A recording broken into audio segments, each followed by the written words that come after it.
Welcome to Own Your Heart Health. I'm Dr. Regina Druz, your holistic cardiologist. This week, we will dive into common heart health concerns, uncovering root causes, and unpacking scientific discoveries and controversies. The information provided does not constitute medical advice. Please contact your healthcare practitioner before making any changes that may impact your health. Welcome, everybody, to this delightful, fun Friday. I am super excited to be joined today by a great mentor and a colleague, Dr. Williams, who comes to us from the University of Louisville. Dr. Williams, why don't you tell us who you are, what you do, and why you even ended up here on this show? Well, first of all, pleased to meet you. I'm so glad that you're doing holistic heart kind of stuff. We need more people who are in that space. Because we, as a country, need to spend a lot more attention on prevention. And it's just not happening. And I'm here because heart disease has been the leading killer of Americans since 1918. All of the other westernized and modernized countries is number 2. But for us, and the third world, it's still number 1. And so what are we doing wrong? It's that we enjoy too many things that are damaging. And at some point, we're going to recognize that life and health, and obviously health means wealth, are a lot more precious than the kinds of things that the habits that we have, that we could just eliminate if we knew about them. So thank you for having me. How did I get here? Inner city kid who got sick a lot because my mom smoked. And after my third pneumonia, I knew what the drill was, went to one of my inner city hospitals in the south side of Chicago, saw that the care was terrible. And I decided as an 11-year-old to become a doctor and try to fix the south side of Chicago. That worked at University of Chicago for 26 years on the faculty until they ran into trouble, let's say. That's euphemism. They couldn't see their way clear to continue to see the poor people that I was taking care of. So we parted ways. I went to Wayne State, where I got plenty of poor people. But Wayne State was really struggling at the time in terms of resources. And, an opportunity came. I thought I could be more impactful at Rush. So I became chief for cardiology there. Excuse me. Which actually worked really well, built a wonderful program, wonderful people, wonderful institution. And unfortunately, that meant that their ranking went up and up and up. When I came there, they're unranked. When I left, like number 15 in the country. Wow. Well, you know what that was? That means that people come after you. Yes, people do come after you. Yeah, dean of this and president of that or chair of that and run. Well, I actually found a university that's University of Louisville, not too long after Breonna Taylor's murder by the Louisville Police Department, that was really in the throes of how do we make health equity? How do we as an institution make this country better in terms of racial health as well as health care? Because there's a large school of medicine there. And they were very excited to have a chair who was interested in inner city health, who's going to go to the poor areas and do screening, which we've been doing. We've only done about 1,100 people in the last 2.5 years, but we'll keep going. Amazing. We do the finger stick cholesterol point of care. Okay. And blood pressure. And we've got the creatinine machine when the American Heart Association came out with the prevent calculation. Prevent score. Which needs the EGFR. And so we tell people what their risk is, and then we get them in. Now, what's so special about University of Louisville? Yes. It's not just Louisville Cardinals, it's Kentucky Wildcats as well. We get extra funds for seeing poor people from the state. So you can actually sustain this program. So, I was doing this at Rush. It was kind of like, I don't know how many of these poor people we can afford to take care of for free. Whereas it's not for free. It actually, Medicaid is our second highest payer. Of course. So it's a wonderful fit for what I feel like I'm compelled to do, which is to try to take inner city health to the next level. And it fits exactly with the health equity and racial harmony and equality that the university wants to try and to build. So this is so amazing because I've been following you and trying sort of to emulate you and following in your footsteps. And, I had my experience as a chief of cardiology in the inner city community. And I have to tell you, hands down, that was the most eye-opening and the toughest experience that I had. And I had a lot of different levels of experiences. And probably because exactly what you are describing, the health system where I was chief at the time, their focus, even though they were getting state funds, the focus was on more lucrative procedures, let's say procedures that have to do with cancer treatments using radiation beams and, other additional things. But the biggest issue for a lot of our patients, including some of our patients who were super young, were cardiometabolic. So this was the first time in my life as a cardiologist, I was seeing heart failure in 25-year-olds not because they were born like this with congenital disease, but because the environment they were in was just absolutely horrible. And I remember one day being in clinic, I was with a patient who was suffering from heart failure. And unfortunately, she also suffered from multiple sclerosis. And so, our clinic, we were overlooking a very nice picturesque beach where some developers were building more and more expensive housing in this inner city community that was on the water. And when I told her, I said, well, your condition would really benefit if you had a chance to eat, let's say, 5 to 10 servings of vegetables per day. And she had this cane, right? She was walking with a cane. She had multiple sclerosis. And she took this cane and she pointed out, to the window because we were sitting at the window. And she said, doctor, she said, look out of this window. Just look out, because we were on the 5th floor. She said, do you see a grocery store to which I can walk? Right. And that was our conversation.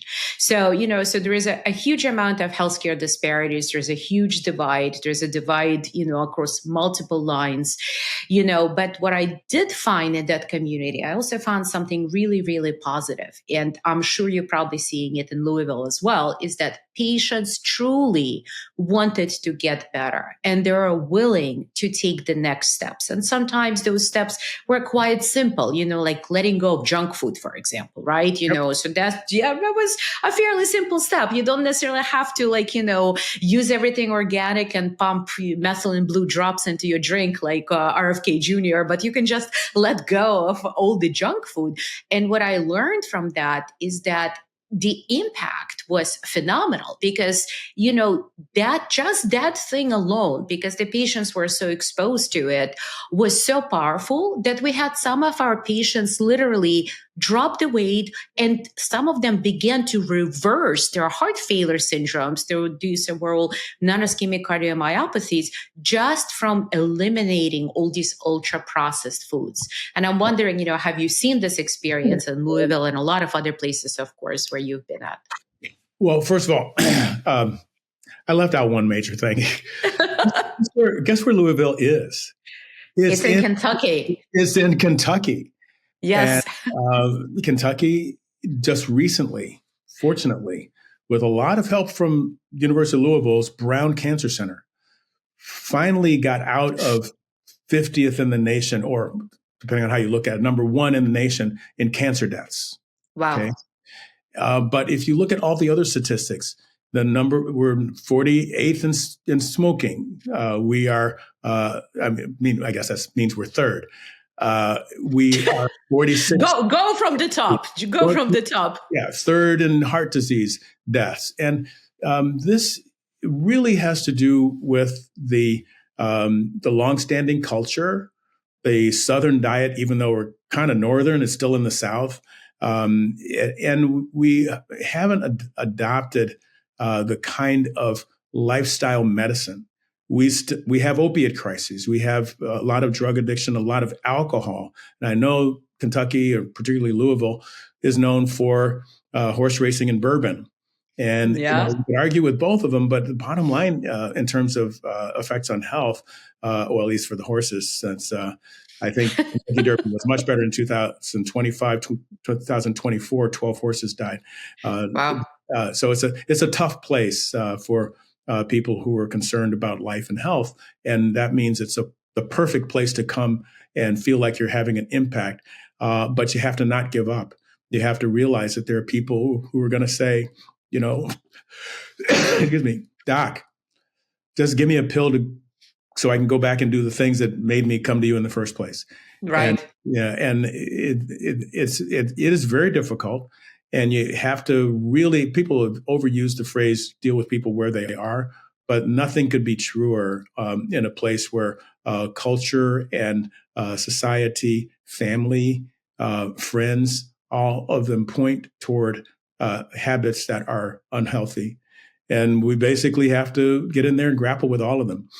So I've been doing a lot of giving people the 6 pillars of lifestyle medicine. I focus on the nutrition part, but not exclusively, because if a person isn't exercising and if they're using substances, whether it's alcohol or cigarettes, if they are socially isolated, if they are under stress, if they're not exercising, we're going to have outcomes. Very tough. Getting lifestyle medicine is one of my major goals as a chair here, and it's interesting to try to move the chess pieces around in such a way that we can really develop this full-fledged, and we're going to give it a shot. Hi everyone, it's Dr. Regina here. I know there are contradictory opinions about nutrition for heart health and longevity. The discussion often gets heated and confusing. There are those who push for low fat, low cholesterol, and then there are fans of a ketogenic diet. There are many anti-meat voices as well, suggesting vegan or vegetarian style of eating. With all the chatter out there on what and how to eat, my team and I decided to create a tool for patients, medical professionals to clear the clutter. It is called Holistic Heart University, and it provides on-demand courses, nutrition and lifestyle resources, information on supplements to make it easier to understand how to make healthy choices for your heart. I'm especially proud of our open office hours for program patients and the Q&A feature where you get to ask your individual questions and put us in the hot seat. Head out to the show notes for the link and use my special promo code to get a huge 20% off on our annual health and wellness subscription. The code is OWNER20, and I'll see you in the office hours. Yeah, it seems like it's a massive undertaking, and I have no doubt that you will succeed. But I can tell you from my experience, it felt literally like carving a tunnel in a mountain with a screwdriver. That sort of like was the level of effort required. So for your patients, and maybe for my patients, right, what is that first sort of line that you go through nutritionally? Because despite the fact that we have a lot of research, we have a lot of data, we have a lot of trials, there is still a lot of controversy as to what actually is considered heart healthy diet, right? There is overlaps in various nutritional styles, whether it's a DASH diet, a Mediterranean or vegan. There are some sort of common themes, but right now in 2025, let's assume you have all of the resources that you need and the people you work with, including your patients, are receptive to your advice. What would you advise a patient, let's say middle-aged patient, what should they be doing in terms of their heart health from the nutritional perspective? So let's go back a little bit to something you said. My practice is basically it's cardiology, it's referral cardiology. People come to me when something happened or something's out of control. So I've even got a heart attack, which was a teachable moment, or a stroke. I've got a motivated patient and maybe even a motivated family to try to change things. And it's still difficult, okay? But then you mentioned the fact that there are a variety of recommendations. That is really unfortunate. A lot of the recommendations in nutrition are driven by industry. I'm not. And I know there are a handful of fully plant-based, whole food, plant-based, vegan, vegetarian cardiologists, which means that we are essentially preaching against our own self-interest. If I'm successful, there should be no heart disease, right? Or very little heart disease. Every day, because I won't have not this disease. I'd have to go train in something else. But the fact is, there really isn't that much controversy. And that brings me to how is it that I try to work with people, which is another part of your question. Mm-hmm. I used to say I use the 3 T's.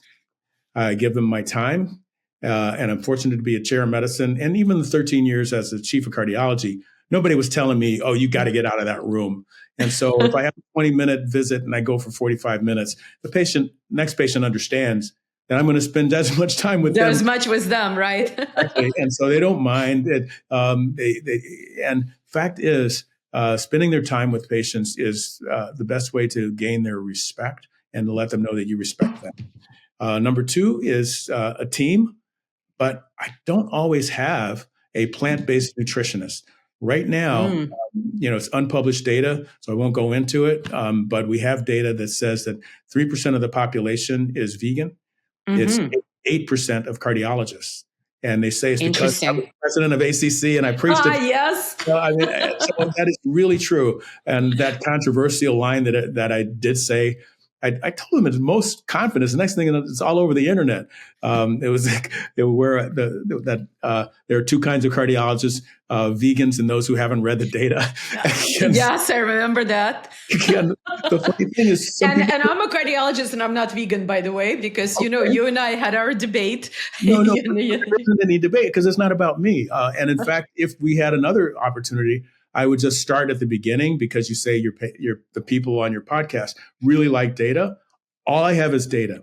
Okay. So tell us what's the data behind the vegan approach? It's a whole food plant-based diet. And they're basically, we have major risk factors. We have obesity, diabetes, hypertension, hyperlipidemia. And don't even tell me Black people don't have hyperlipidemia, okay? Because they have a high incidence of LP(a). Okay. Yes, very true. And the inflammasome. All 5 of them. If you don't believe me, ask Google Gemini or ask ChatGPT. All 5 of them are dramatically improved or eliminated by a whole food plant-based diet. So why the whole food plant-based diet doesn't necessarily equate to vegan diet. You can still be on whole food plant-based diet and consuming a certain amount of animal products, right? You don't have to be completely animal products free. So there are probably people, Dr. Druz, there are people who are genetically, not just the PCSK9 deficient folks, okay? There are people who have a positive genome. I'm not one of them. Black man over 60 with a tendency to have LDL. I can't even do a curry because of the fat from the palm oil. Okay. Or the coconut oil. I can't do refined grains and keep my LDL below 55. And so everyone needs to know their risk, but the vast majority of people do need to be a whole food plant-based diet exclusive of refined grains. And I know I got all these vegan friends that when I say this out loud, they get mad at me, but there's an article from the Harvard group that showed definitively that unhealthy plant-based food like fried food, refined grains, sugar-sweetened beverages, and the like, juices, they are more dangerous than eating animal products. Okay? Well, there was a study. Remember the study that came out maybe 5 or 6 years ago? I think JACC in 2017, and it's hard for them to accept that those vegan beignets and those vegan red velvet cupcakes are crap than eating a pork chop. But that's what the data shows. And so I always tease them that, you may be vegan, but if you're eating that stuff, you're really helping the planet. No animal rights problems, no greenhouse gases, and you're getting rid of humans. Exactly. You die early. So what you said is, so the top 3, definitely time, team, and what's your third T, right? So the time, team, what's the third T? The third T is tools. So for the longest time, I was giving out handouts. Okay. And I don't do that anymore. I've got a whole new thing. You have to reinvent yourself every now and then. Okay. So it started about 6 weeks ago. I have a patient. I actually kept a lot of my University of Chicago patients. They followed me to Wayne State. They followed me to Rush. One of those people who I've been seeing for 30 years with coronary disease, relatively mild, hasn't had a heart attack, but he actually said, with his LDL not optimized yet on maximum dose the statin, exercising, but he hurt his knees. So he backed off the LDL, not where he wants to be. So I said, what is it that I could have said all these years to get you to do a whole food plant-based diet? Okay. And guess what he said? Oh, that would have been easy. All you had to do is make it full of beans. Uh-huh. Well, guess what I did?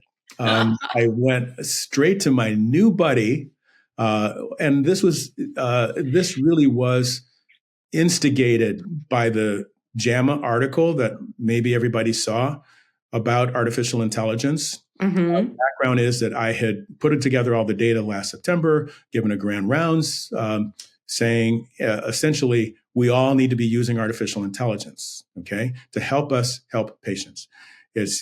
Don't tell anybody anything you haven't read in the last 18 months because it's probably wrong, particularly in cardiology. I mean, how many people saw the Panther trial and said, do not use aspirin as monotherapy if you have a P2Y12 available to you? I mean, but nobody's doing it. And so, as the data comes out, we need to change our practice. Mm-hmm. Well, AI will help us do that. So that trial that was published in JAMA said that I was wrong.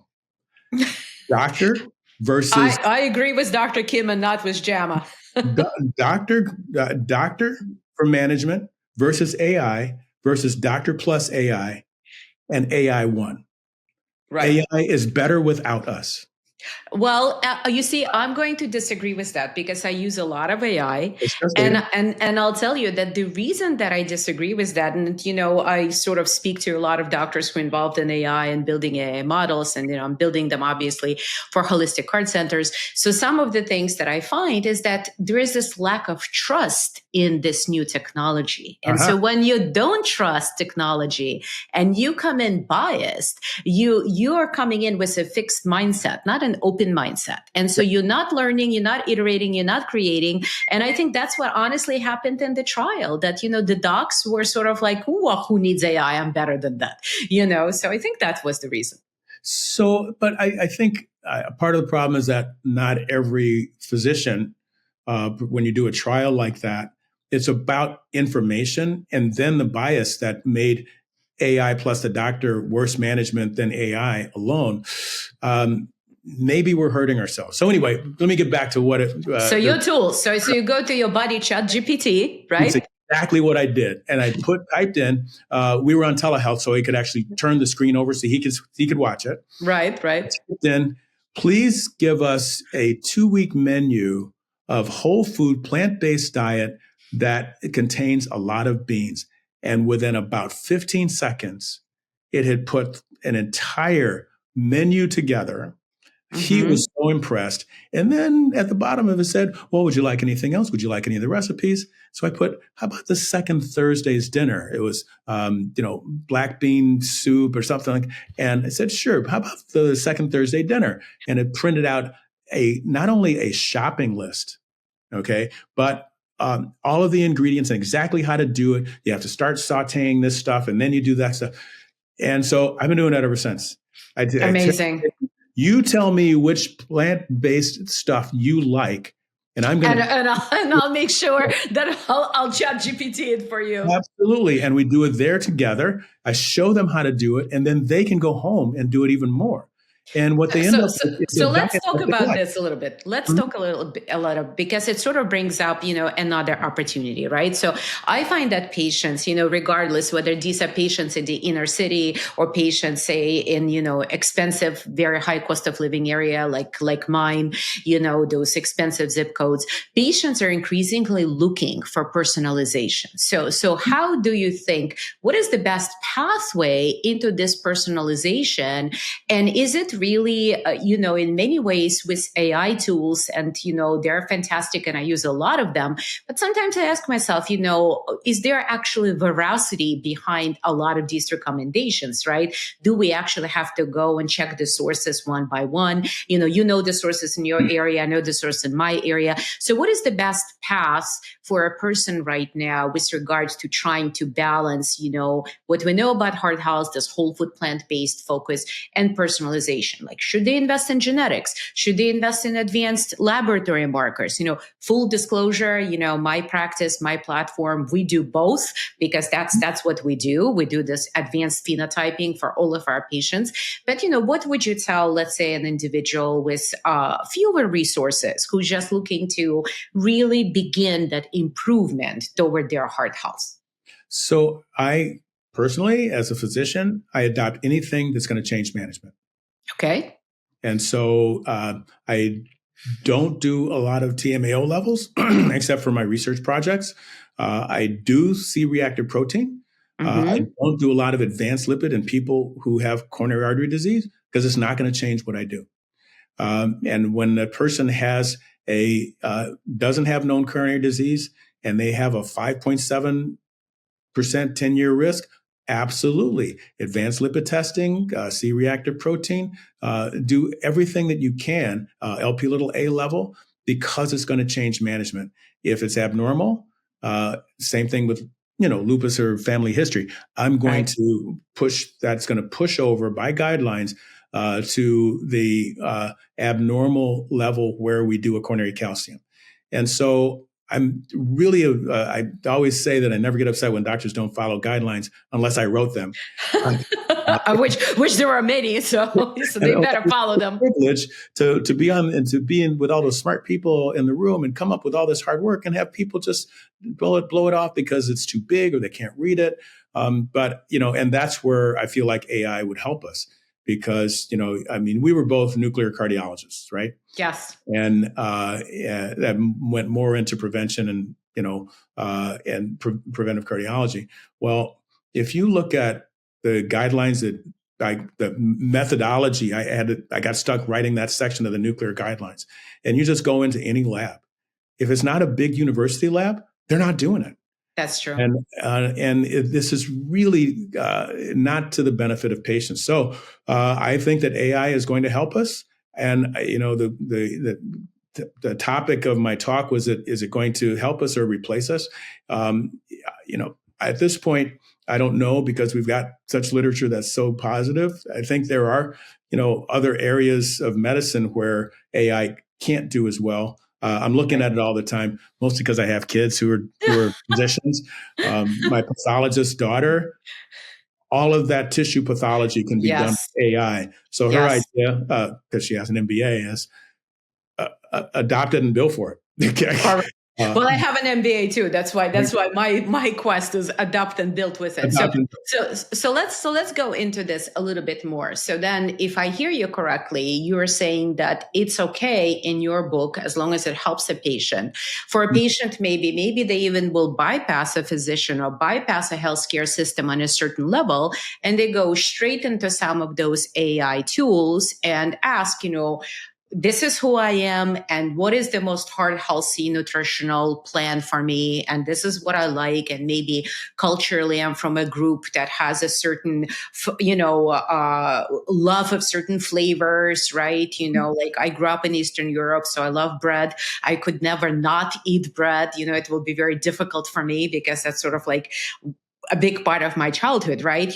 But there are other people that grew up in different locations and they probably don't feel that strongly about bread, right? So do you feel that this is reasonable for patients now to do this? And because in many ways it sort of bypasses the system, right? Because there are even companies now where you can upload your labs, you can do it free source, open source like ChatGPT or Claude or anything or Copilot, and it will actually give you a fairly decent laboratory interpretation. Because I tried it with the labs, with genetics, it actually will give you some fairly good insights, right? So we've gone so far as creating like a nutrigenomic expert that our patients, hopefully in a month or so will get a chance to play with just to learn more, right? What is it all about? Do you think it's something that you would encourage patients to do, or you would say, let me do it with you? Because it sounds like you're not going to tell them not to do it. It's either...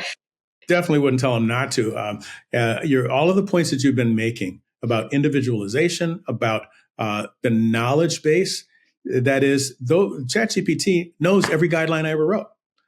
you know, That's and right. recommendations based on ACC/AHA guidelines in every aspect. And so I use it freely. I show it to patients. I encourage them to use it because a knowledgeable patient is my best ally for their healthcare. That's right. They're educated for you. So let's switch gears a little bit. So whole food plant-based diet.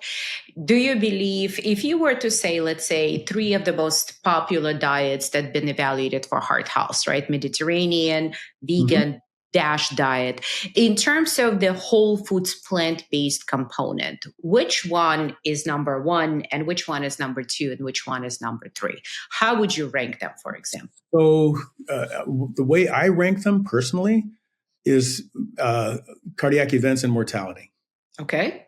And so that means that a whole food plant-based diet without any animal products whatsoever wins every trial.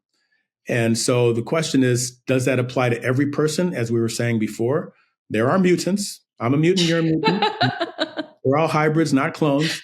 And so there are people who probably don't need it.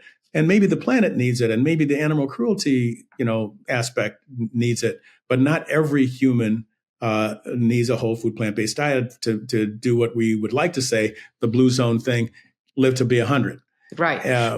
But what about the total mortality, for example, or all-cause mortality, right? The all-cause mortality has not been convincingly shown to be better necessarily with the vegan diet. 9.7 years more life expectancy if you're a tennis player, 9.6 if you're a vegan. Okay, but again, that was not in a very large study, right? It wasn't like in multiple trials or meta-analysis. That's right. And it was not randomized. Right. You will never get a 30, 40, 50-year outcome study that's randomized. Nobody's going to do that. So you end up taking observational data observational comparative data. But you mentioned Mediterranean. I wish I could take over the screen. I don't know if you want me to or not. But I want to show you the Mediterranean diet and what that New England Journal of Medicine was really saying, because I think it's the most the most well done study in the history of diet trials and the most misinterpreted. Why is it the most misinterpreted? I'm sure you're talking about Predimed. So why is this the most misinterpreted study? Became way more famous because they had the randomization problem and somebody outed them. I don't know what happened. And they had to rewrite a little bit. Had to censure the patients that didn't get randomized properly and then republish, which made them more famous than they ever were. That's right. Well, any publicity is good, right? Even maybe not such great publicity. Exactly. And so the original showed a 30% decrease in heart attack, stroke, and death. And it didn't matter whether you were randomized to the extra virgin olive oil or the nuts, as long as you got rid of the red meat in large quantities. What people don't, if you're interested in this, you want to check me at what I'm saying, since I'm not going to take over your screen. Look at table 3. Okay, and what's in there? That is the actual breakdown of events. Okay. That 30% decrease in heart attack, stroke, and death in the combined endpoint was only stroke. It was driven by decrease in strokes. The heart attack stayed the same. Heart attack were the same. Cardiovascular death was the same. Overall mortality was the same. But people may say, hey, 30% decrease in strokes is nothing to sneeze at. I'm all with that, and I'm saying that, but don't get a recommendation from a cardiologist for heart disease that you're going to be benefited by switching from red meat to fish. Now, they're friends of mine, so I hassled them mercilessly. How could you do this wonderful trial and not have a vegan arm? What? They said, well, we could do a post hoc analysis. They did it. They published it. It was amazing. If you were doing a Vegiterranean diet, their term, not mine, a Vegiterranean diet, it was a 42% decrease in mortality. So what is a Vegiterranean diet? That's the first time, by the way, I hear this term. So tell me what is meant by this. That is where you do the Mediterranean style, the olive oil, the nuts, with no animals. Mm-hmm. Your protein comes from beans, grains, nuts, seeds. Interesting. So this is sort of like a variation, if you will, of the, Esselstyn and Ornish diet, but with like now there's a little bit of oil sprinkled on top of it, right? Well, And there's they had to eat a tablespoon with every meal. with every meal. Yep. Exactly. Yeah, it was pretty intense. So what is your personal nutritional style now? I know you were among those 8% of cardiologists who are vegans and, committed vegans. I'm assuming you're still that way. So tell us about your personal nutritional style, what you learned, what was good, what maybe not was so good, and, what health benefits did you see? So you're absolutely right. Health benefits I wouldn't have known until something happened. So the whole personal story that was actually written up in the New York Times in 2014 when I was incoming vice president of the ACC was that in 2003 I went to the ACC, and the only change was because I had done my lipids pretty much every year. You go to the booth, and I think I had skipped 2002, but 2001 I had an LDL of about 110, back when 110 was reasonable. And this time I went in and it was 170, and I'm going like nuts. First, no. I thought, and first of all, it's wrong. It's a point of care. It must be variable. So I went, this was back when Lipitor was before the patent had run out. Mm-hmm. It was still brand name, not generic. Brand name, exactly. And so the Lipitor booth told me it was 170. So I went to the Merck booth because they had lovastatin, and Merck said it was 169. So I fasted all night, went to the rosuvastatin booth. You were committed not to be on a statin, so you went to all major manufacturers. Unbelievable that these three manufacturers would get together to attack my cholesterol. And so at that point, I had to accept the fact that I had significant hyperlipidemia, not to the familial point, because I had never been that high. What was different? Until 2001, I had been a professional tennis player, and I was national coaching because I had a kid who was really good. Kurt Williams had a couple national titles. I was playing tennis twice a day, every day. Wow. If you won a tournament on a weekend, we would take off Monday. That was it. And so that training him, that was the only difference, is that he went off to college and into the Marines, and I wasn't playing tennis as much. I mean, seriously, just a little bit less exercise. And I go, well, so then you realize that there actually is an age that is common. It happens, a change in your metabolism as you get a little older. Mm-hmm. So around that age of 45 or so, you start. Well, those two aging thresholds that were recently published, right? 44 and 60, and, plus minus maybe a couple of years. But you're spot on, right? Around the age of 44 to 45. Exactly. So it happened to me. All right. So what do I do? I fortunately, one of the Association of Black Cardiologists members, Tazewell Banks, who would run DC General Hospital, and swore up and down, I've been in this CCU. I take care of all these heart attack patients. I put them on a plant-based diet, and no one ever gets another event. And we're all like rolling our eyes. Tazewell, why don't you publish it? So that everybody can benefit. And that's another way of saying we don't believe you. Yeah, exactly. Have it go through the peer review because we don't believe you. Exactly. And so he was always talking about Dean Ornish and plaque regression. You look at Dean Ornish's stuff. Yeah, it reached statistical significance, but it was a handful of patients. It was very small. Very small. And you talk to Dean. He's a wonderful guy, great friend of mine. Dean, I write guidelines. I can't put anything, Institute of Medicine says I can't put anything that doesn't have 50 data points. He says that would be unethical because of the strength of the signal.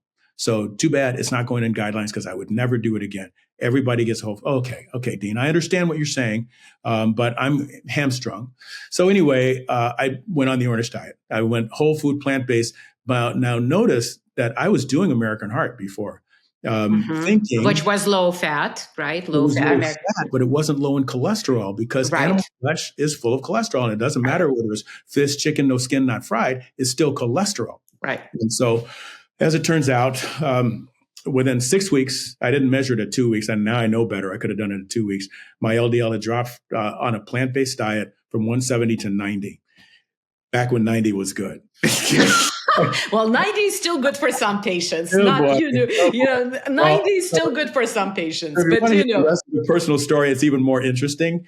I was taking this job here at University of Louisville. I was doing my very last rotation at Rush Oak Park Hospital. It's a outlying hospital, community, university based. Me and the fellow. It's 6 or 8 consults, and I always enjoyed it. Read 3 or 4 nuclear scans. That day, there was one day on my next to last day there. We had like 8 stress tests, and the new consults hit blackjack.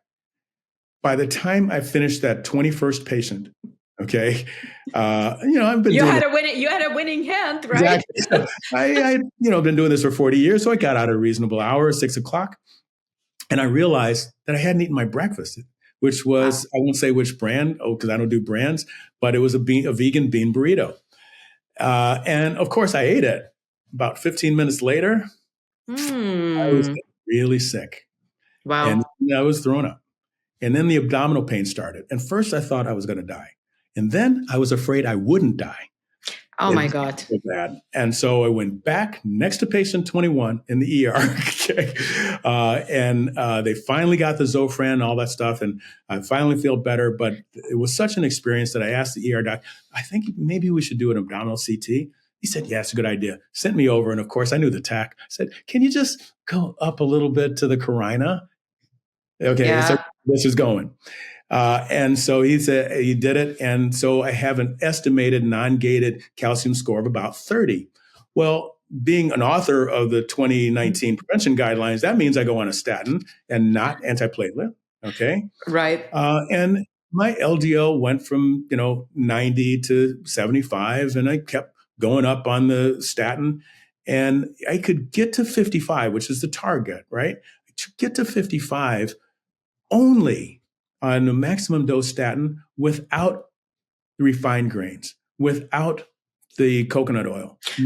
So you might be what is called lean hyperabsorber, right? Yep. Because this is, and I encountered several patients like this lately that are lean hyperabsorbers, and it's really, really challenging because they actually do need honestly vegan diet. That's what's going to stop them from literally sucking up cholesterol from food. And and it almost doesn't matter how much cholesterol it is, they will just suck it up from food, and that's what's going to happen. Right. And multiple studies have shown you can eat one egg, you can eat a whole bunch of eggs and it doesn't change your cholesterol. That's because you do saturate those receptors at some point, but it still messes up your microbiome, still associated with mortality, but by it might look reasonable.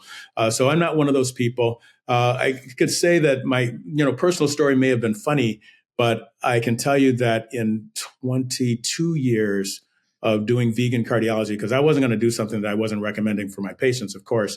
Sure. I never had, because I know there's a lot of patients or a lot of doctors, a lot of patients getting statins from cardiologists and no advice about plant-based nutrition. And then I have a whole bunch of people on the other side, the plant-based doctors, saying that statins are no good. And well, I'm probably somewhere in the middle because I use what's called ALARA, right? You're a nuclear imager just like I am. So we know ALARA, as low as reasonably achievable. So this is my statin approach. Can we get it as low as reasonably achievable, considering that there is nutritional and supplements and a lot of other interesting things that we can do? So the bottom line is that with that practice style of saying, come on, vegan docs, statins are too good, and fine if the person doesn't have disease. If they have disease, they need to be on it.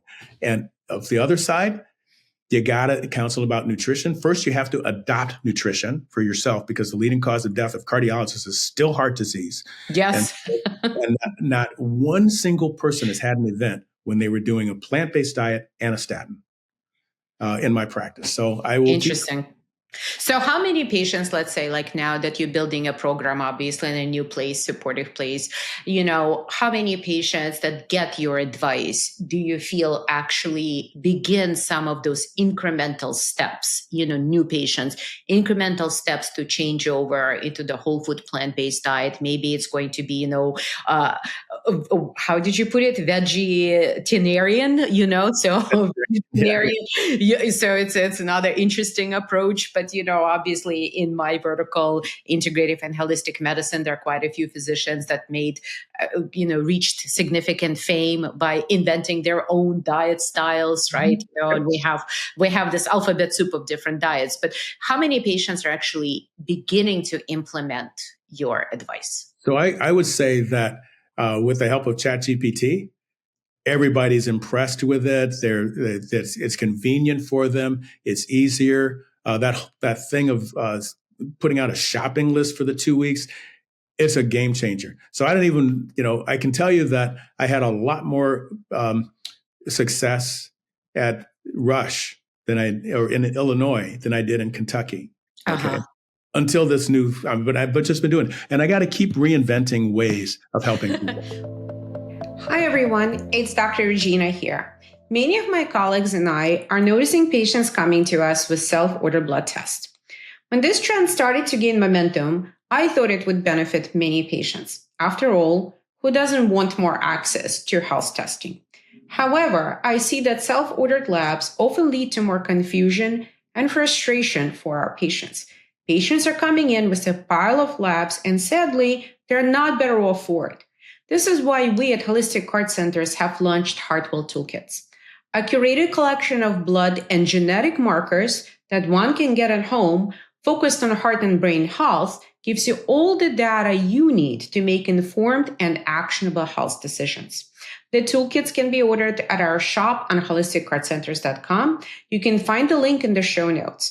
Use the code TESTING10 to get 10% off and free shipping.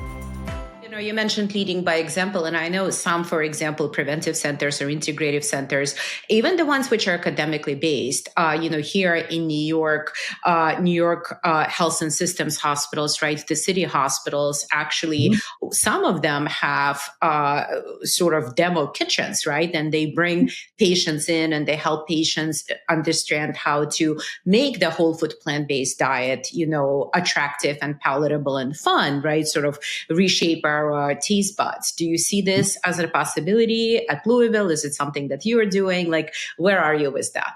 Very good. It's interesting. I was having that conversation just yesterday. On campus, we have the Traeger Institute that built a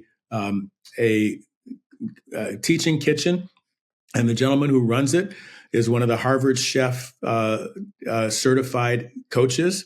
And he is an amazing guy. We are doing a clinical trial that should start. I just finished getting it into the IRB today, so hopefully it starts soon.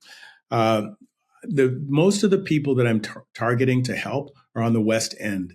First of all, I have to say that, yes, it is more African American than the rest of the city, but this is the first city I've lived in that wasn't segregated per se.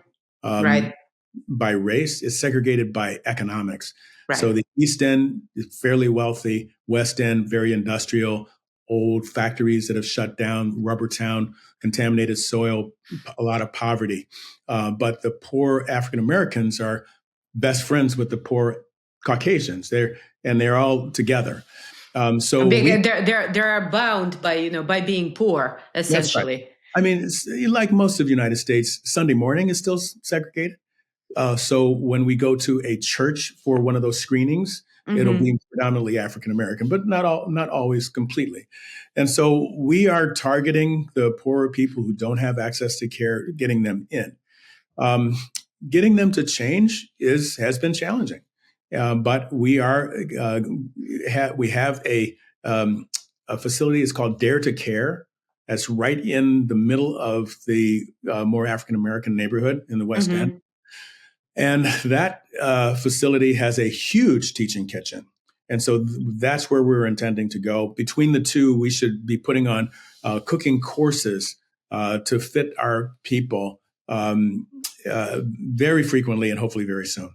Awesome. And do you have maybe like local businesses or supermarkets? Are you in partnership with any of them to provide, produce? Because, produce is expensive, especially if you are, telling some patients, for example, that certain things are better consumed in the organic form, then it's really expensive. hmm So actually, I would love to learn from you about organic. Every time I look it up, I keep getting this block saying that it's really helpful for the environment. It has nothing to do with human health. That I just feel like it can't be right because too many smart people are doing organic stuff. But I actually did this a few days ago with ChatGPT. What is the evidence that organic really helps? Because it does raise the cost. And so and this goes back to what you were saying about the lady with the cane. Mm-hmm. Look out the window, where are the grocery stores?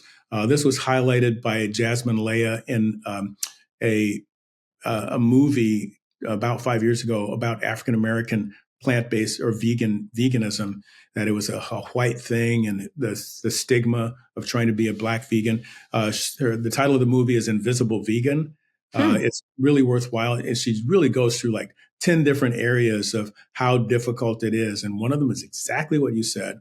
People getting on the bus to Right. go get groceries, and the bus says you can only take 2 bags on. What bus would do that? But that was Baltimore she was talking about. But ultimately, it's a challenge. So what I've been saying is that there's really no such thing as a food desert. There are stores there. They're just carrying the wrong things. So it's a food dessert. Okay. That is, if that's what we buy, that's what they sell. They will not sell things that we won't buy. And That's so right. we are in the midst. I think it's okay to talk about usually when you're doing a guideline, you're not supposed to talk about it, but I can talk And about this the, is non-CME and no guideline. This is just to well, educate patients or any adults who are looking for heart health that's right. transformation. I'm sorry. I forgot about 2 weeks ago. So I can talk about it, what I was going to talk about, which is food labeling. Food labeling. So Okay, tell so us. front of package food labeling. We would like to see the stoplight system that's worked in other places. Industry Yeah. wants to push back. No one wants to put a red label, this will kill you, on bacon. It will. That's what the data shows. But nobody wants to see that if you're in the pork industry. But the FDA, for those of you who haven't seen it, on January 14th, and the comment period is until May 16th, put out front of package labeling, and they are going to put high, medium, and low in terms of the bad things. The bad things that they've identified are saturated fat, sodium, and sugar, added sugar. Excellent. And So so, do you believe, this is sort of like our last question. RFK Jr. just got approved, right? He secured his post as the yep. secretary of the Department of Health and Human Services. So is it a good thing for cardiology and our efforts to be preventive, to improve the food supply? Remains to be seen, or not such a good thing? Like, where do you So, stand on that? yeah. So I think first of all, when a person gets appointed to something like that, sometimes they can surround themselves with smart people and make good policy. And so I'm always leaving room for growth and for him to become a benefit to the nation. The Sure. whole idea of make America healthy again, oh, I'm 100% for that. But I would question some things that he's famous for, which is anti-vaxxing, just because the vaccine, yeah, it caused some myocarditis. And I didn't see much in the way of Guillain-Barré, but yes, the myocarditis in young athletes, no question about it. But even in the young athletes, it saved lives. And if it weren't worried about myocarditis, it was a tremendous benefit. And so I would just encourage RFK to be data driven. Everything I've told you today, facts about nutrition, 100% Mm-hmm. peer reviewed literature. It still could be wrong, but that's where the data is. And the data showed like 16 to 1, that is reduction, 16-fold reduction in mortality. It was Denmark hit 16, United States hit 16. I think it was Sweden hit 16. I don't know what's wrong with 16, but that was the benefit. So anybody who's a vaccine anti-vaxxer, they need to talk to the people who didn't get it and died and their families. So I would say that an opinion, not based in fact, and I would assume that going forward, once he's been nominated and confirmed, which he has, that he's going to try to be more evidence-based. I'm hoping. Well, that's what he claims. They said that, his position wasn't necessarily anti-vax. It was more of let's see the data and let's enable people to make their own decisions, right? So sort of like pull back on the big government and give the power to the people. So absolutely fascinating, Kim. You are a delight. I am so glad to see that you are also early AI adopter. That is awesome. And doing really great stuff at University of Louisville, literally changing Kentucky, right? One plant-based meal at a time. Right? So it's so much fun talking about it. Let's do it again sometime. We absolutely, because we have to recreate our debate. Remember our debate from years back? I was the Mediterranean, side, and you were the vegan side, and and I won because I had these very nice pictures of the trip to Greece. I don't think you won. I think I won. The audience said I won. Well, no, right. But then I will. If you'll give me another 20 seconds, I will stipulate that you won. If you will stipulate March 7th, New England Journal of Medicine of last year, showing that microplastics and nanoplastics, which predominantly come from seafood, and I had to give up my, vegan diet. Yeah. 12 and omega-3. Okay. Please take them. Right. Absolutely. I had to give up my algae-based omega-3 because if you look at it, there's microplastics in anything in the oceans that we have polluted. That is crazy. It turns out to help people look up that article, look at the Kaplan-Meier plot, and see a 4.53 hazard ratio. That's bigger than anything that I've ever seen other than jumping out of airplanes without a parachute. It was a very sobering article, for sure. Well, if seafood is now more deadly than red meat, no room for what are you going to do for the vegetarian diet if you want Mediterranean? Yeah, exactly. So great discussion. And I think we do need to come back and talk about supplements for heart health. So I'm going to tap you for that one. Take care, Kim. Bye. Hi to all professionals listening to us today. If you're thinking of launching a cardiometabolic or integrative cardiology program in your practice, we can help. At the Holistic Heart Centers, we help docs in practice to expand into hybrid or concierge services. Head out to the show notes and click on the application link. Your intro call is entirely free. Ready to schedule a practice review? Use code DOC10 for 10% off our Practice Power Hour 16 minutes coaching session. The link is in the show notes. Thank you for tuning in to Own Your Heart Health with Dr. Regina Druz. This podcast is powered by Holistic Heart Centers. If you enjoy the show, please rate and review us on your favorite podcast platform. To learn more about our services, visit holisticheartcenters.com and subscribe to our YouTube channel. The link is in the show notes. See you next week.